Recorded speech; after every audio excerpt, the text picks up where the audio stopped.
This question is from NEET 2018.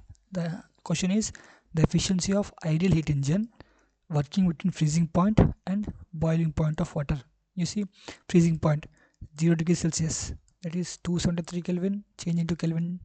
Boiling point 100 degrees Celsius, changing into Kelvin, 373 Kelvin. Okay, you know eta is equal to 1 minus T2 by T1, and this is T2, this is T1.